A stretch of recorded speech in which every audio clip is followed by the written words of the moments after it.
আমরা জিওগ্রাফি বদ্বীপের ব্যাপার সম্পর্কে অনেকবার পড়ে থাকি, তবুও আমাদের কাছে উত্তরগুলো অনেক সময় নড়বড়ে থেকে যায়। আজকে জেনে নেব ক্লিয়ারভাবে। সুতরাং আসা যাক বদ্বীপের ব্যাপারে কিছু কথা। যেমন আলোচনা করে রাখবো এখন যে পৃথিবীর বৃহত্তম বদ্বীপ সমভূমি অঞ্চল গঙ্গার মোহনায় অবস্থিত বদ্বীপটি হলো পৃথিবীর বৃহত্তম বদ্বীপ সমভূমি।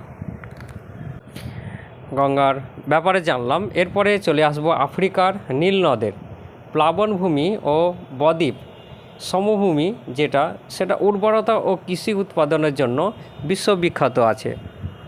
তাহলে বদ্বীপ থেকে দুটি প্রশ্ন ভালোভাবে আমাদের জানা হয়ে গেল। তাহলে বদ্বীপ সমভূমি সম্পর্কে আমাদের জানা থাকলো যে প্রশ্ন, সেগুলো সমুদ্রপৃষ্ঠ থেকে সমভূমির উচ্চতা খুবই কম থাকে বা কমভাবে গঠিত হয়ে থাকে। এই অঞ্চলে প্রধান নদী অসংখ্য শাখা প্রশাখায় বিভক্ত হয়ে প্রবাহিত হয়ে যায়, এটা আমরা জানি। অশ্বক্রাকৃতি হ্রদের মতনও হ্রদ সৃষ্টি হয়ে থাকে এই বদ্বীপ সমভূমি অঞ্চলগুলোতে। তাহলে পুরোটাই জানা গেল। জিওগ্রাফির আরও অনেক ধরনের প্রশ্ন উত্তর অল্প সময়ের মধ্যে ভালোভাবে জানতে, শুধুমাত্র জিওগ্রাফির আনসারগুলো আয়ত্তের মধ্যে করে রাখতে ভিডিওটিকে অবশ্যই লাইক করবে। আর নতুন মতো হয়ে থাকলে চ্যানেলটিকে নিজের